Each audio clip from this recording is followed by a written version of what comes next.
Voces en Contacto presenta la entrevista, analizando la realidad nacional con temas de interés para la sociedad salvadoreña. Voces en Contacto.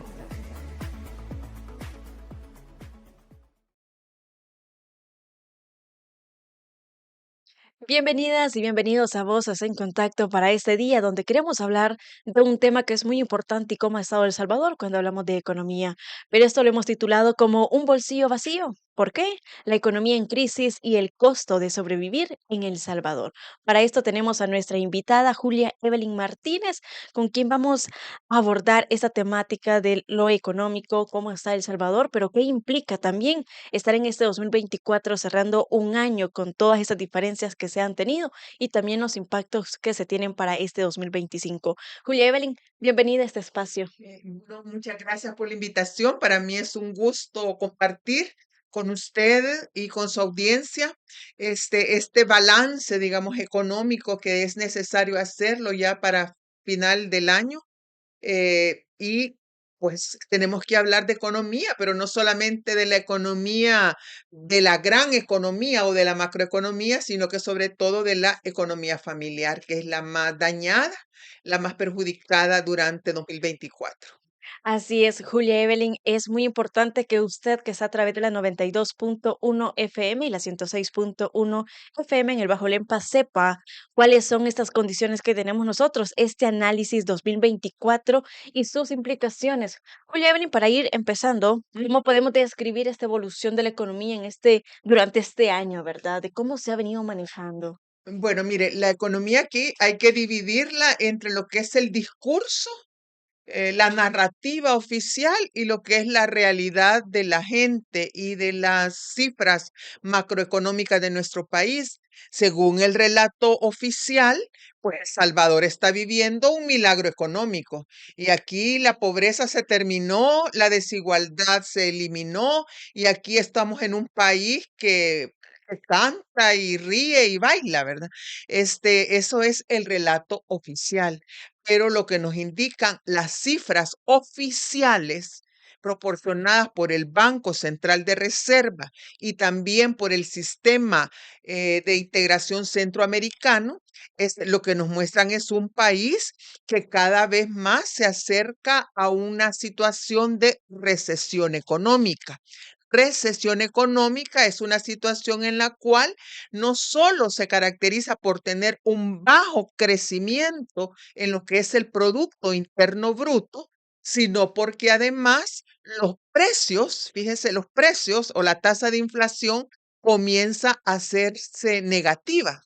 Y la gente dice, aplauden, y dicen, no, qué bien que la tasa de inflación es negativa, pero eso es un síntoma de recesión económica, porque lo que nos muestra es que los precios en El Salvador, sobre todo los de la canasta básica de alimentos y la canasta básica ampliada, han subido tanto, subieron tanto, ¿verdad? Que ahora el ritmo de crecimiento de los precios empieza a ser negativo. Eso se llama la deflación.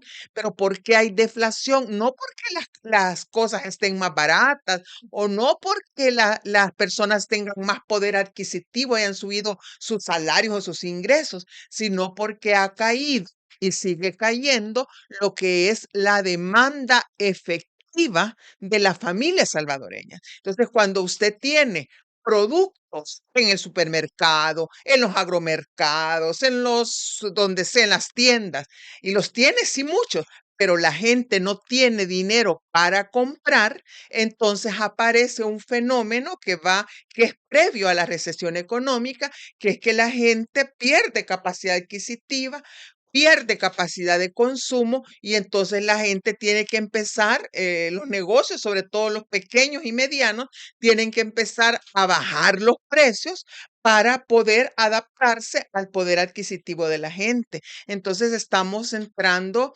realmente a una etapa recesiva de la economía salvadoreña, que también quiero decir que no es que sea la única tendencia en Centroamérica. También hay otros países en Centroamérica como Guatemala o Costa Rica que también parece que se están moviendo hacia esa tendencia recesiva, y esto por la alta dependencia que se tiene de la economía de los Estados Unidos y de la economía de China, ¿verdad? Que son los dos grandes motores de la economía mundial. Pero entre lo mal que se encuentra el resto de países de Centroamérica y del Caribe, pues El Salvador tiene los indicadores más bajos de todos, digamos, eh, tiene los peores indicadores. El Salvador es la economía que en este año va a crecer menos en términos de Producto Interno Bruto, va a crecer 3%, es lo que se ha estimado. Ok. Mientras que el resto de Centroamérica va a crecer entre el 4 y el 5% de la riqueza, digamos, de la producción nacional de bienes y servicios. Va a tener el menor crecimiento económico. Además, va a tener el mayor déficit comercial. Fíjate que el déficit comercial, la diferencia entre las exportaciones y las importaciones se va a hacer negativo, pero va a llegar más o menos digamos, aproximadamente a unos 9.000 millones de dólares de déficit comercial. Entonces, eso es bien preocupante. Además, tendremos la menor inversión extranjera directa, la menor de todos, el mayor riesgo crediticio de la región y la mayor fragilidad macroeconómica, porque recordemos que las remesas provenientes de otros países, ¿verdad? Especialmente de los Estados Unidos, representa el 26% del Producto Interno Bruto.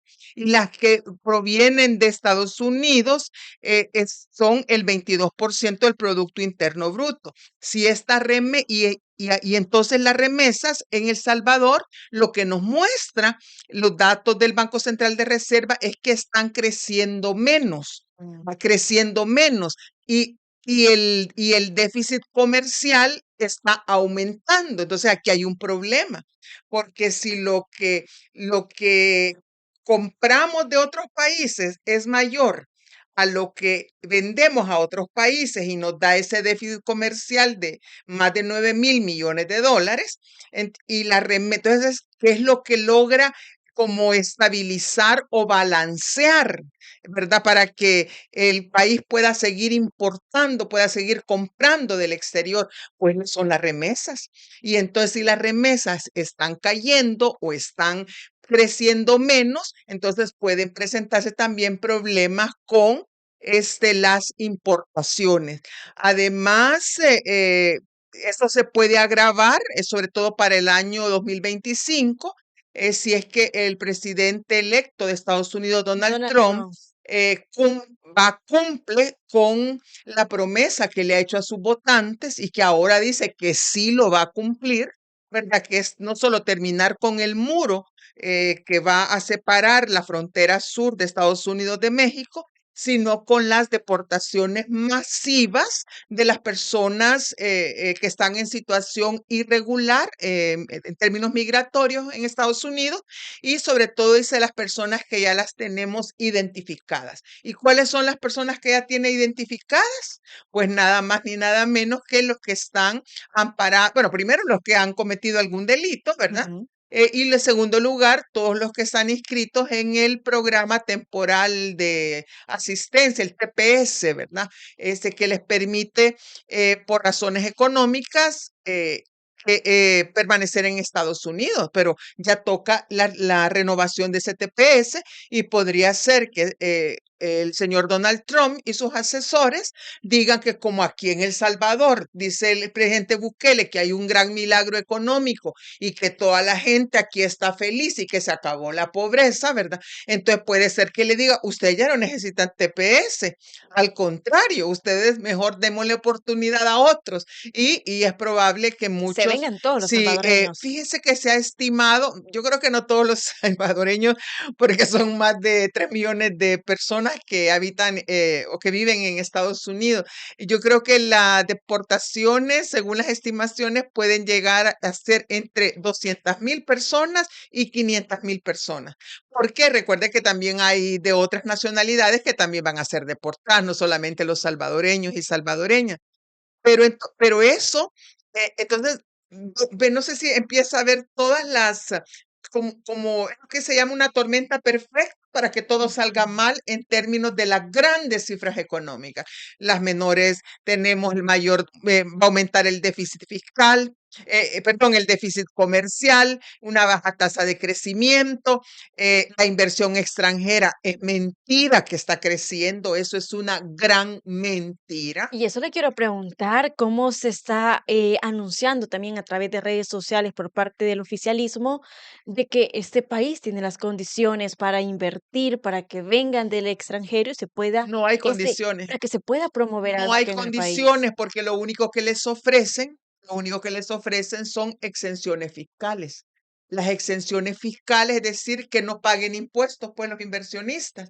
Y luego, y les ofrecen una que otra obra de infraestructura, como por ejemplo para el aeropuerto del Pacífico, el gobierno de El Salvador, ¿qué es lo que ha hecho? Ha desalojado a las familias de los caseríos Condalío y Flor de Mangles, 150 familias, las ha desplazado, ha declarado una zona de reserva natural, que es un bosque salado de mangles, lo ha declarado zona apta para la construcción cuando allí se inunda y entonces los inversionistas extranjeros, pues mire, podrán andar, ellos buscan la ganancia, pero el hecho de buscar la ganancia no los hace que sea, perdón la expresión, estúpidos. Y entonces no van a caer en las estupideces de empezar a invertir en obras o en megaproyectos, ¿verdad? Que saben que están destinados al fracaso, como es el caso del aeropuerto de Oriente,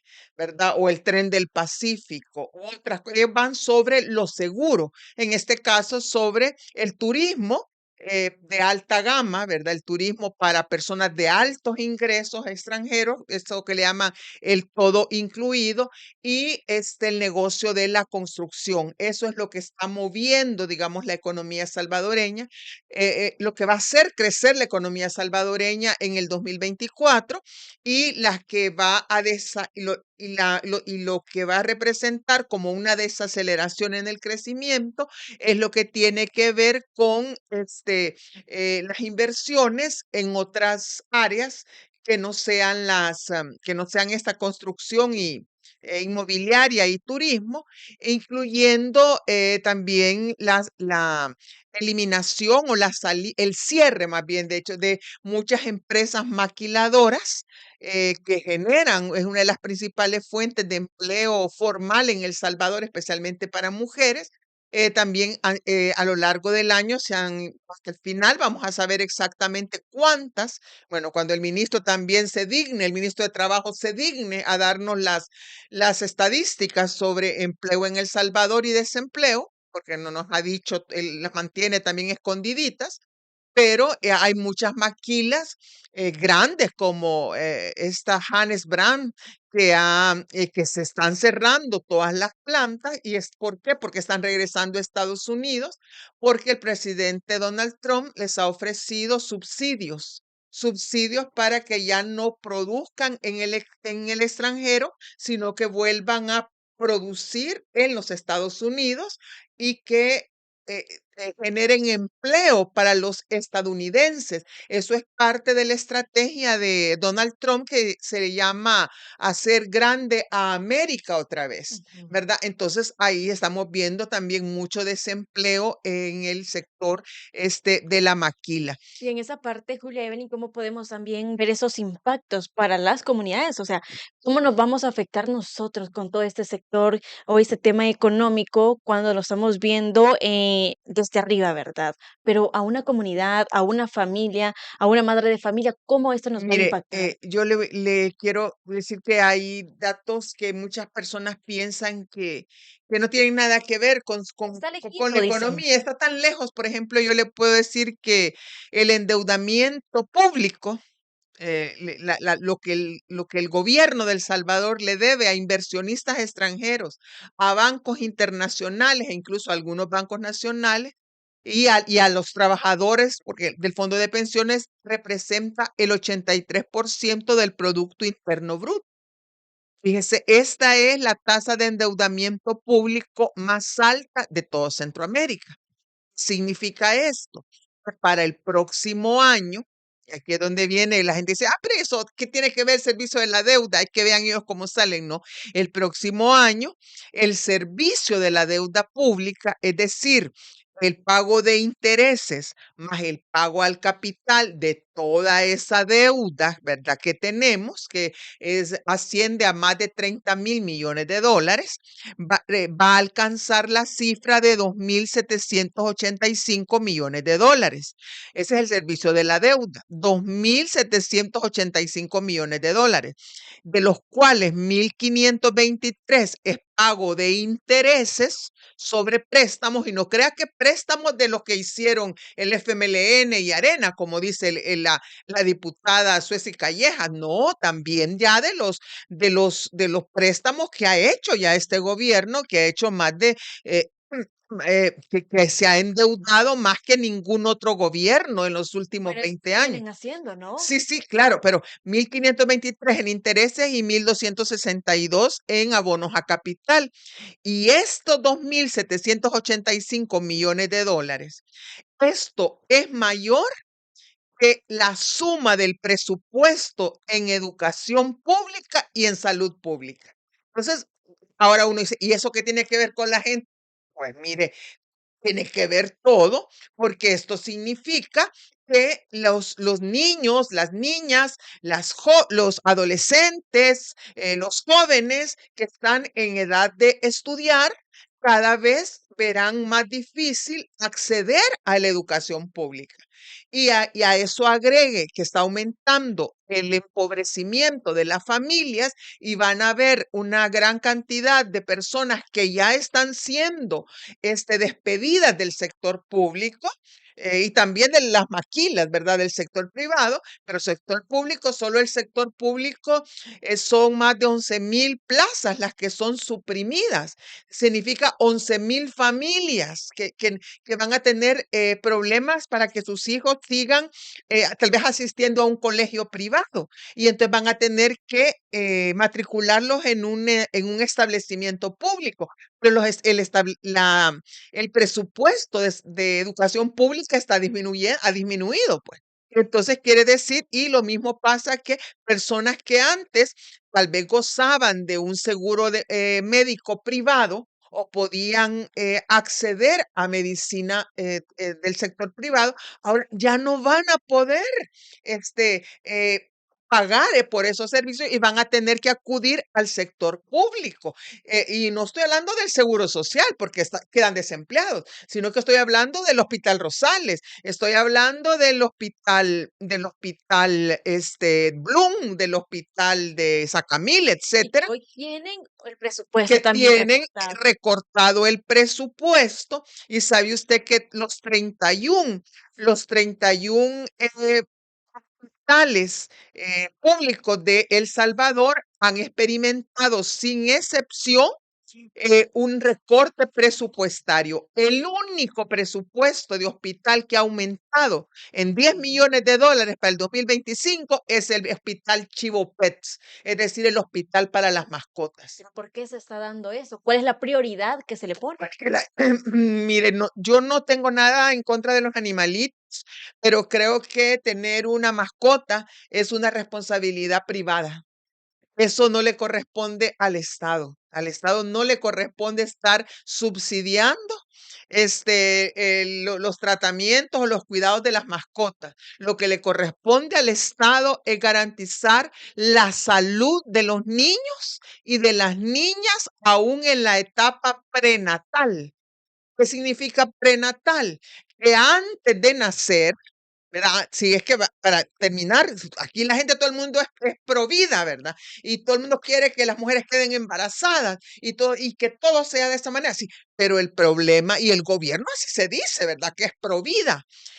y que no va a permitir nunca la interrupción de un embarazo. Sí, pero entonces eso significa que a las mujeres embarazadas y a los niños que están en proceso y niñas en proceso de gestación, tiene que darle los servicios públicos y los medicamentos y las vitaminas y los suplementos alimenticios que necesita para que puedan nacer sanos y, y crecer también, ¿no? Cariño, que crecer con salud y tener acceso a educación pública. Pero Pero es lo resulta que que, menos quedó ver mire, en este si en los país. hospitales alguien me estaba comentando que ni siquiera hay ácido fólico para darle a las madres gestantes. Y ustedes no se imaginan lo importante que es el ácido fólico, no solo para evitar la columna bífida, sino que también para desarrollar todo lo que es el sistema nervioso central y paracentral. Necesitamos también mujeres que tengan una buena alimentación durante el embarazo para que los niños y las niñas no nazcan con desnutrición, porque si nacen con desnutrición, lo más probable es que ya traigan un daño renal latente o traigan otra enfermedad que después les va a complicar su vida, pues, y que el sistema de salud a tener que hacerle frente, pero no, aquí estamos ante un milagro económico, entre comillas, y lo digo con todo el sarcasmo posible, un milagro económico en donde son más importantes las mascotas, las mascotas, y no necesariamente las mascotas comunitarias, sino que las mascotas de ciertos sectores de sectores de clase media de El Salvador, ¿verdad? Son las mascotas que los niños y las niñas, o hablemos de las personas de la tercera edad, que son lo que nos está mostrando también los primeros datos que ya nos arrojó el, el censo nacional. Lo que nos dice el censo nacional es que la población adulta mayor en El Salvador está creciendo, está aumentando y cada vez va a ser mayor el número de personas con edades entre los 65 y los 90 o más años de edad, personas que van a necesitar o que vamos a necesitar, porque ahí me incluyo ya, atención médica especializada, cuidados especializados, servicios de atención geriátrica. ¿Y sabe usted que en el sistema público de salud solamente hay un geriatra? Una geriatra, es decir, especializado en personas de la tercera edad. ¿Y qué pasó con los demás geriatras? Porque habían seis. Los cuatro renunciaron porque por el clima de hostigamiento laboral y de la excesiva carga laboral que tenían y solamente ha quedado un Uno para geriatra. todos ahí. Ajá. Y otra cosa, en el Hospital Bloom han renunciado todos los psiquiatras, los pediatras, psiquiatras. No, en este momento no hay atención en salud mental para niños y niñas.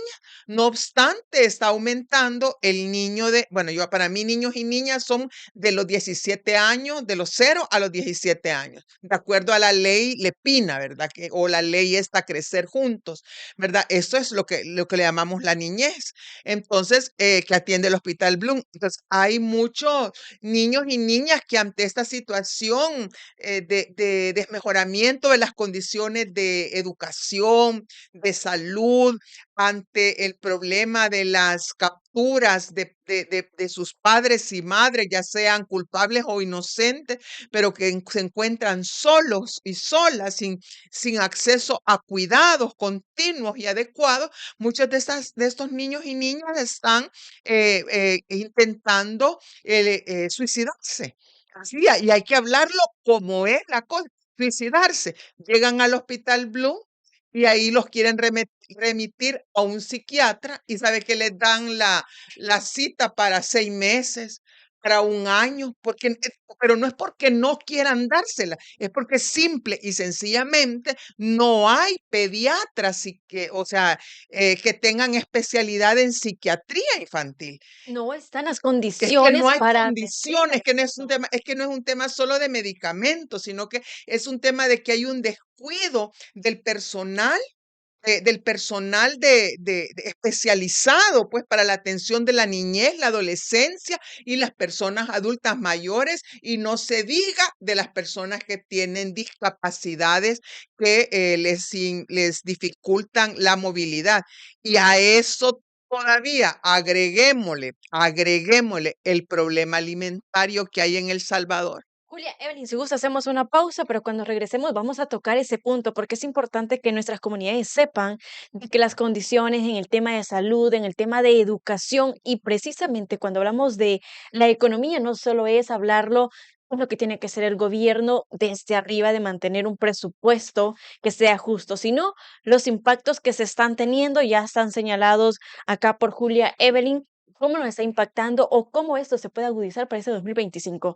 Vamos a hacer esa pausa, pero cuando regresemos vamos a tocar estos riesgos e impactos que se vienen para este próximo año. En el corazón de cada comunidad hay una voz que une y fortalece. Las radios comunitarias son más que ondas en el aire, son el pulso de nuestras comunidades. Desde compartir noticias locales hasta promover eventos importantes, la radio comunitaria ofrece un espacio único para la participación activa de la ciudadanía. Aquí, en las radios comunitarias, cada voz cuenta. Escuchar y ser escuchado fortalece la conexión entre la ciudadanía y fomenta un sentido de pertenencia. Las radios comunitarias son un pilar de la democracia, permiten el acceso a la información de calidad, promueven la transparencia y dan la oportunidad de participar en el diálogo público. Con la radio comunitaria, puedes ser parte de la conversación que define tu comunidad. Participa, comparte tus ideas y hazte escuchar, porque en la radio comunitaria cada voz importa. Radios comunitarias, la voz de la comunidad.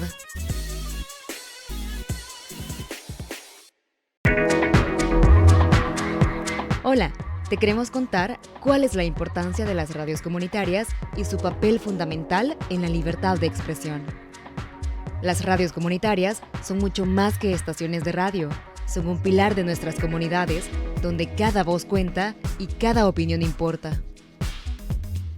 En las radios comunitarias, la libertad de expresión florece.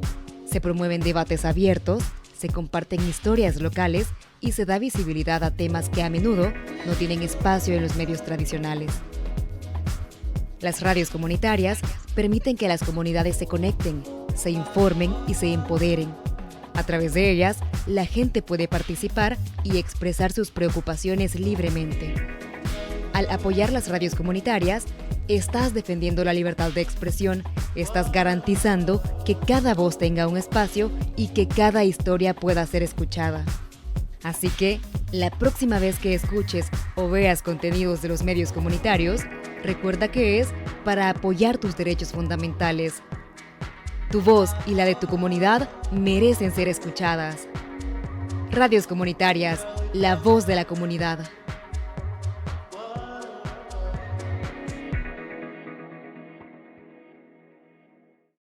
Gracias por seguir con nosotras en este espacio donde estamos hablando sobre la economía en crisis y también cómo sobrevivir en El Salvador cuando estamos hablando de economía y un bolsillo vacío por ahí. Pero con nosotros está la economista Julia Evelyn Martínez, con quien nos estamos abordando y el por qué es importante, Julia Evelyn, que toquemos este tema a finales de este año. Este año sí. Más cuando tenemos una campaña encima por parte del oficialismo que nos dicen de que ese país está prosperando. Pero esta medicina amarga, ¿a quién se le está dando, Julia Mire, Evelyn? la medicina amarga, yo una cosa sí le puedo asegurar, Amarga está haciendo. es la medicina amarga.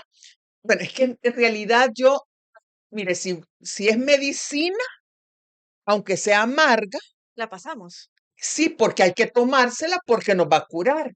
Pero el problema es que todas estas medidas económicas que están siendo propuestas por el Fondo Monetario Internacional y por el gobierno de El Salvador, esas no son medicinas, eso es un veneno que nos está haciendo que aumente la pobreza, la desigualdad y que se deteriore aún más el bienestar de los niños, las niñas, los adolescentes y las personas adultas mayores y las personas con discapacidad o personas también con enfermedades terminales, que son los seres más vulnerables de esta sociedad y que deberíamos de estar cuidándoles para que puedan tener una vida digna, ya sea que duren 100 años, 120 años, lo que duren, pero todas esas personas tendrían que contar con un sistema nacional de cuidados que no existe, al menos en el presupuesto del 2024 y 2025. Hay unos datos que sí me gustaría compartir para que no quede solo como algo dicho de los 31 hospitales públicos en el país en 2025 van a recibir, tienen un recorte en más de 34 millones de dólares. Fíjese que el Hospital Rosales va a tener 6.9 millones menos. El Hospital Blue, el hospital de nuestros niños y niñas, va a tener un recorte de 5.9 millones y el Hospital Nacional de la Mujer, que se conoce como el Hospital de Maternidad, donde se supone que las mujeres deben parir con cariño y los niños nacer con cariño, va a tener una reducción de 3.3 millones de dólares. Y entonces con- hay que compararlo porque eso tiene que ver con la economía, eso es economía, porque al final la salud de una economía se mide no porque si la tasa de crecimiento o por los equilibrios macroeconómicos o las exportaciones o las importaciones. La salud de una economía se mide o el estado de una economía se mide por el estado de bienestar de sus habitantes, pero especialmente de los habitantes que son más vulnerables dentro de la sociedad. Evelyn, pero en esta parte también es importante mencionar que en algunas comunidades ya no tienen centros de asistencia No todos cercano, los ecos se han las cerrado. casas también de donde tenían algunas veces a mujeres que vivían lejos de los centros urbanos, entonces ahí pasaban los últimos meses de su embarazo para que pudieran ser atendidas. Ahora todo eso está desapareciendo. Se está dejando la prioridad Es de que este la salud no es derecho. prioridad y entonces aquí viene el problema. Mire, hay un dato. Así que la cuatro, cuatro, eh, mire, no, voy a darle todo el dato. Ok. Uno, de acuerdo al Instituto Centroamericano de Alimentación, el INCAP, da los siguientes datos para El Salvador, INCAP. Dice que 1 de cada 6 niños y niñas en El Salvador tiene desnutrición crónica. La desnutrición crónica es que estos niños tienen una alimentación tan mala que tanto su peso como su talla se encuentra rezagada y eso se traduce lamentablemente en un menor coeficiente intelectual o coeficiente de inteligencia en El Salvador. El coeficiente de inteligencia en El Salvador ha caído a 69.36. Eso después de Guatemala, es el coeficiente de inteligencia más bajo que existe en América Latina y el Caribe. Y esto está relacionado con la malnutrición. Entonces, y uno dice, no, mentira, si los niños, aunque coman salteado, pero son bien inteligentes. No, fíjese que de acuerdo a la misma INCAP y la FAO, 4 de cada 10 niños y niñas con desnutrición crónica no finalizan la escuela primaria. ¿Cómo van a hacer? ¿Cómo se va a aprender con hambre usted? ¿Cómo se aprende con hambre? Con desmayos, ¿cómo es que le llaman vaídos, verdad? Que los niños de pronto caen o que están dormidos recibiendo, sí, que porque no tienen alimentación suficiente. Y además dicen que 8 de cada 10 niños con desnutrición crónica no terminan la secundaria. Y esta desnutrición que está vinculado al empobrecimiento de las familias, sobre todo en las zonas rurales, tiene un gran costo. Eso se llama el costo oculto de la desnutrición. Le cuesta al país, así le cuesta al país en un año más de 100 millones de dólares. ¿Y qué es eso del costo oculto? Pues todo el crecimiento económico, el empleo y todo aquello que pudo darse, pero no se dio debido a esta malnutrición y a esta pérdida, no solamente en términos de educación, sino que también en términos de coeficiente intelectual. Entonces, estas son las cosas. Mire, es que yo leo y siempre me gusta estar actualizando estos datos y verificando los datos de cómo está el bienestar de las personas. Por ejemplo, el tema de la pobreza. El tema de la pobreza en los últimos 5 años ya hemos hablado que se ha incrementado. En el 2019, la tasa de pobreza familiar era del 26%, es decir, de cada 100 familias, 26 se podían considerar pobres. 26. 5 años después, y gracias al milagro de Bukele, ahora el 30,4% de las familias están en condición de pobreza. En función de cómo o de quién están esas políticas Mira, públicas bueno, que pero se generan. volviendo a lo de la medicina, ¿usted cree que la medicina que nos están dando es medicina? No, hombre, si es veneno, porque lo que están haciendo es que están dañando la salud, la educación, las condiciones de vida, incluyendo las condiciones del medio ambiente, que también son importantes para el desarrollo de las personas y para el desarrollo de una economía, las están dañando a tal punto que el país, en lugar de avanzar hacia una mejor situación en el índice de desarrollo humano a nivel mundial, lo que está haciendo es que está retrocediendo. Con ese Y eso es lo que debemos presupuesto, de preocuparnos. con el presupuesto 2025, esto se va a agudizar más, Claro que se va a agudizar más porque, menos salud, menos educación, que claro, son dos pero sectores ¿sabe qué importantes. viene eso? Yo creo que el presidente Bukele, a mí siempre me decía, mire, pero ¿y cuál es el modelo económico de este gobierno? Y yo le dije, mire, se llama hiperneoliberalismo. El hiperneoliberalismo es un modelo económico según el cual hay que debilitar lo más que se pueda lo público y lo comunitario, es decir, las comunidades, los bienes comunes de las comunidades para que eso sirva para fortalecer al sector privado, de empresas privadas, y para fortalecer el individualismo, digamos, el egoísmo. Eso es.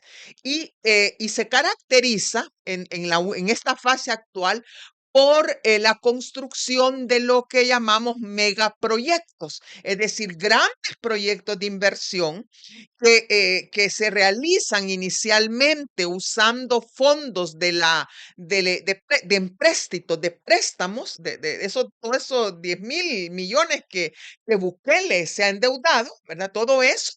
¿Para qué han servido? No han servido para educación, no han servido para salud, no han servido para mejorar la educación de los niños y niñas, no han servido para atender a las personas adultas mayores.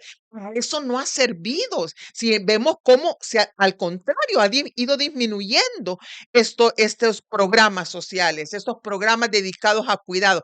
¿A dónde van?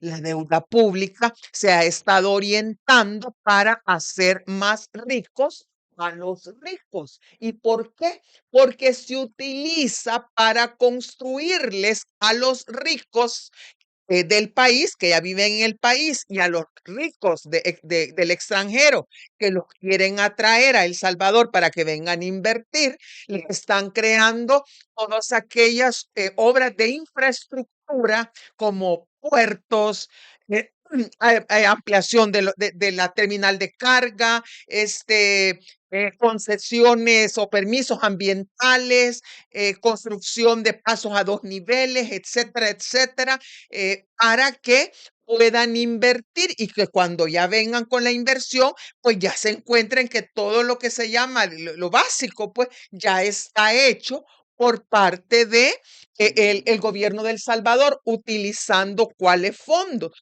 Pues utilizando nada más ni nada menos que utilizando los fondos provenientes de los préstamos. Entonces, esto es lo que es esta es una economía también que funciona de manera totalmente injusta, realmente injusta, porque los que tienen menos son los que pagan más impuestos, mientras que los que tienen más son los que pagan, perdón, los que tienen menos son los que pagan más impuestos y los que tienen más pagan menos impuestos. Y un dato, le voy a dar un dato que la gente le cuesta creerlo, pero es la realidad. Yo lo tomo del informe de Oxfam a partir de los datos del Ministerio de Hacienda. En El Salvador, pongan atención a esto, el 1% de las personas más ricas del país contribuyen con el 26% de a los impuestos. Fíjese, el 1% de la población más rica contribuye con el 26% de los impuestos, mientras que el 50% más pobre de personas y familias contribuye con el 51.2% de los impuestos. Entonces, y en El Salvador existen 110 ultra ricos, en su conjunto tienen más de 8.900 millones de dólares, es decir, que tienen más del presupuesto general de la nación y son los que pagan una tontera de impuestos. Entonces, vaya, ¿quién contribuye más al presupuesto general de la nación? Los pobres. ¿Y quién se beneficia más del gasto o de las partidas presupuestarias que provienen del presupuesto general de la nación? Los más ricos. Entonces, eso se llama una estructura fiscal regresiva.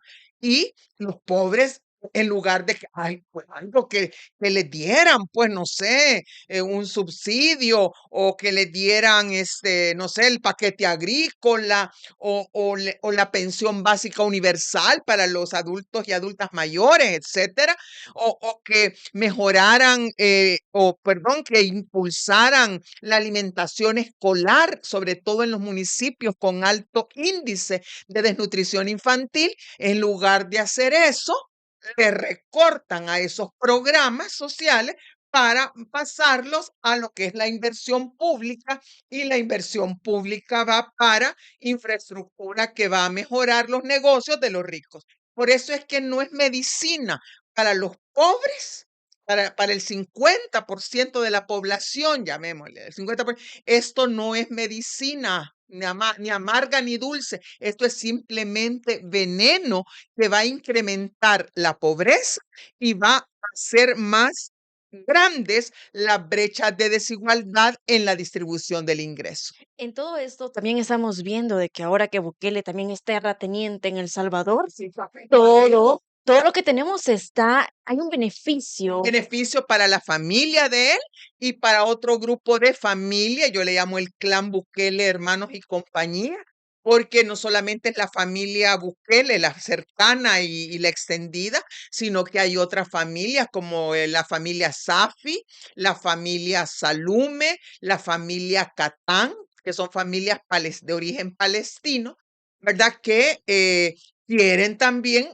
están haciendo el gran negocio de su vida, no solo convirtiéndose, imagínense, en 5 años se hacen cafetaleros, O sea, están acaparando tierras, Están gobernando para ellos están mismos. gobernando y están construyendo un país a la medida de sus intereses económicos y de sus intereses políticos. Y también, ya usted verán, sin riesgo, bueno, yo no tengo temor a equivocarme, pero con la ratificación del decreto sí, de la reforma al artículo 248 de la Constitución, hay muchas disposiciones constitucionales que anteriormente garantizaban y tutelaban derechos humanos de las personas, como el derecho a la salud, que la salud debe ser pública, que la educación debe ser pública, etcétera, que se van a reformar para poder privatizar no solo los servicios de salud, de educación, sino que incluso para privatizar los, ¿cómo se llama?, centros penales y otras instituciones en donde el gobierno va a decir, como no tenemos dinero, es mejor que lo haga la empresa privada y vamos a hacer a socios público-privados. Pero esa es mentira. Lo que están haciendo es privatizar, así como ya privatizaron el puerto de La Unión y el puerto de Acajutla. Está privatizado. Además, ahí en eso ya también, sin calladitos, ya hicieron una concesión privada al lecho marino. Eso no a la playa, sino que a lo que está, el mar que está ahí en los alrededores del puerto de Acajutla. ¿Para qué? Para extraer gas natural, porque ahí hay gas natural. Y a esto le vamos a sumar el tema de la Sí, minería. gas natural, Y y ese ahí, gas natural lo están envasando para exportarlo. Y la playa Las Flores, que era una playa pública donde las familias de bajos ingresos podían ir a pasar un rato de esparcimiento, porque la gente, si aunque uno sea pobre, la gente tiene derecho a tener esparcimiento, la han cerrado, la han privatizado para que toda la gente no vea las cosas que van a ocurrir con la extracción de gas natural, en los alrededores del puerto de Acajutla. Y la minería, como usted muy bien lo dice, aquí viene.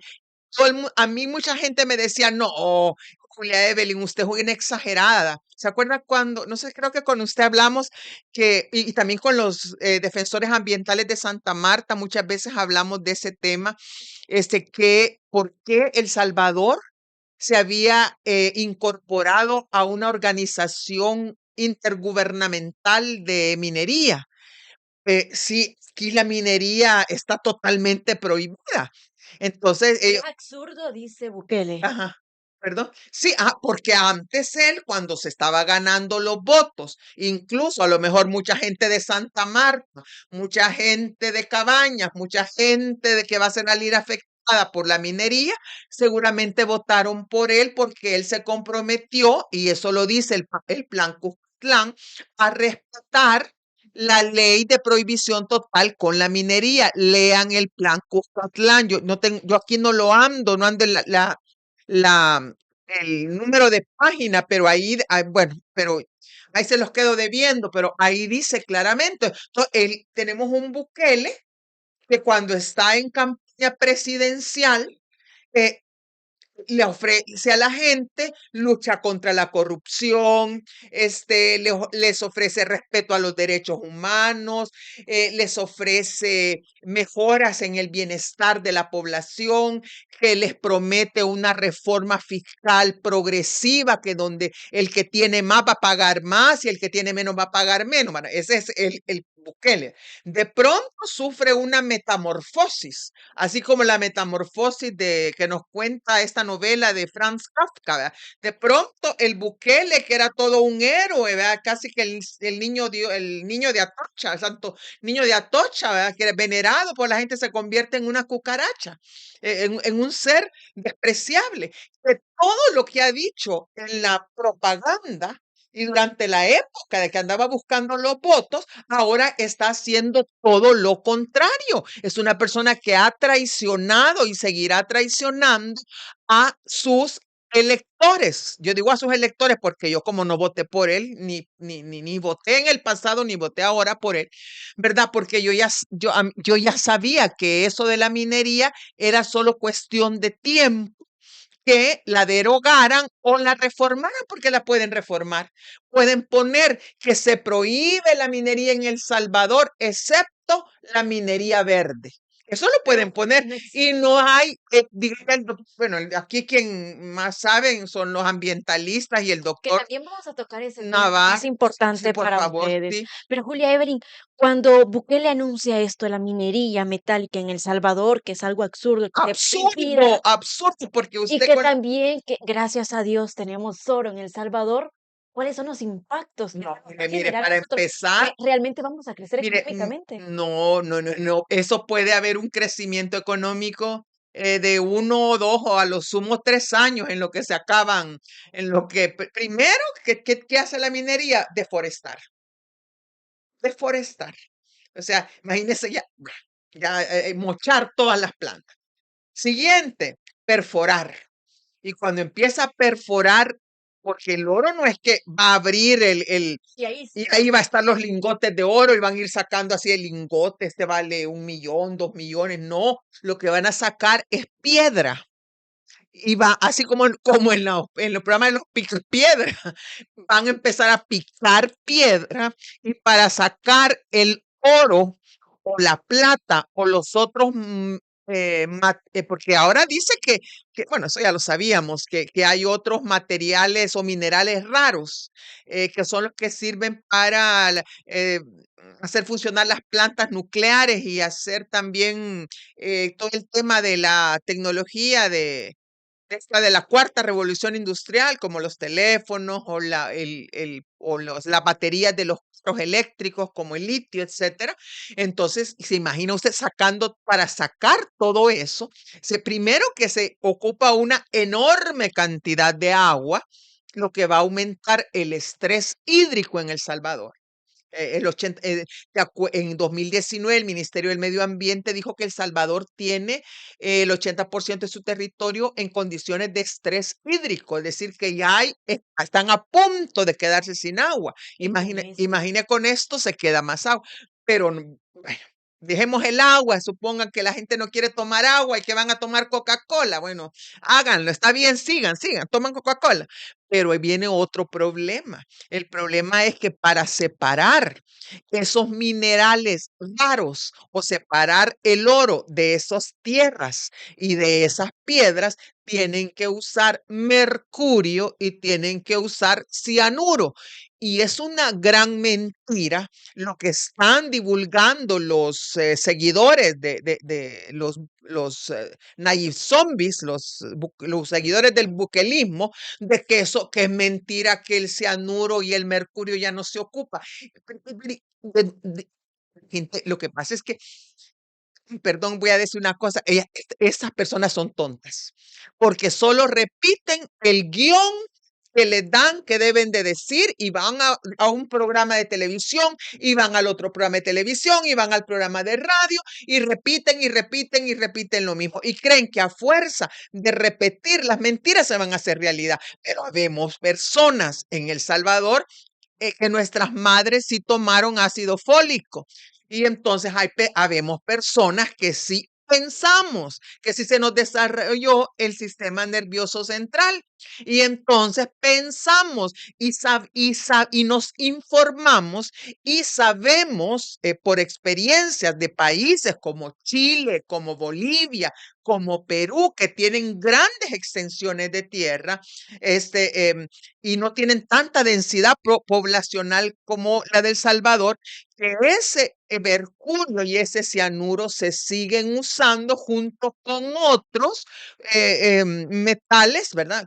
Sí, con otros metales, con otros elementos químicos, con lo cual se contaminan no solo el suelo, con lo cual lo dejan inservibles para la agricultura en un país que está padeciendo de una crisis alimentaria, sino que todas estas donde han ubicado la zona donde posiblemente existe oro, posiblemente existe plata y posiblemente existen estos metales raros como el litio, como el tronio, que es creo que el que menos se habla, pero es el más peligroso, el tronio.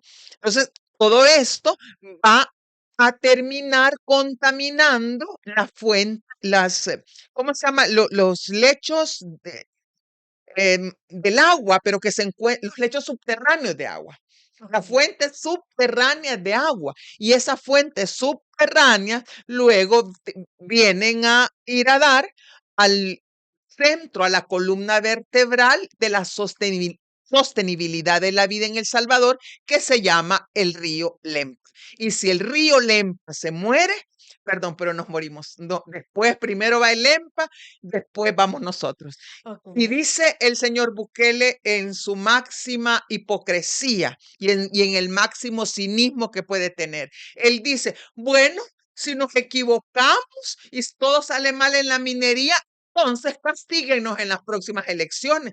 ¿Y de qué nos sirve castigarlo en las elecciones si ellos ya van a tener ya lista seguramente toda la riqueza, ya la están sacando afuera del país y lo que nos van a dejar es un país todo agujereado, un país sin agua, un país totalmente contaminado y donde la vida no va a ser posible. Y nosotros que no, claro, a él decía, si me equivoqué, ahí van a disculpar, ahí pongan a otro gobierno. Y entonces va a venir un gobierno que va a tener, a lo mejor de oposición, que va a tener que hacerse cargo de todo, perdón, el desmadre y todo este desorden que va a dejar este gobierno de la familia Bukele.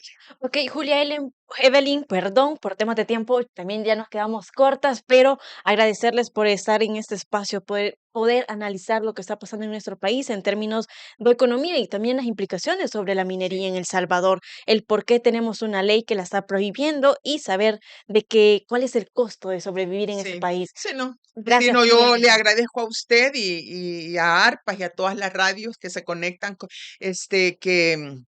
bueno, que me hayan invitado. Espero seguir viniendo El próximo año. el próximo año, siempre continuar con ustedes. Les deseo feliz Navidad y un próspero año nuevo, porque ya no voy a poder venir otro día, pero sí quiero que recuerden que la economía no tiene que ver con el dinero ni con la riqueza, sino que la economía tiene que ver con la sostenibilidad de la vida. Y la sostenibilidad de la vida es hacer posible la vida de todas las personas todos los días en condiciones de bienestar humano. Y que nuestro país estamos ante una crisis de sostenibilidad de la vida.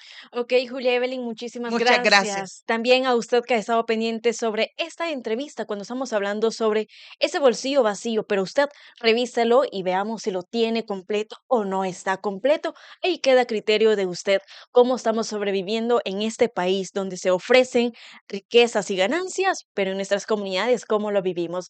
Esto ha sido todo para este día, pero quiero que usted siga pendiente de Voces en Contacto con más temas sobre minería, medio ambiente, de cómo estamos sobre salud, educación y todo lo que tiene que ver con derechos humanos. Soy Katy Ventura y nos escuchamos en una próxima. Voces en Contacto presentó La Entrevista, analizando la realidad nacional con temas de interés para la sociedad salvadoreña.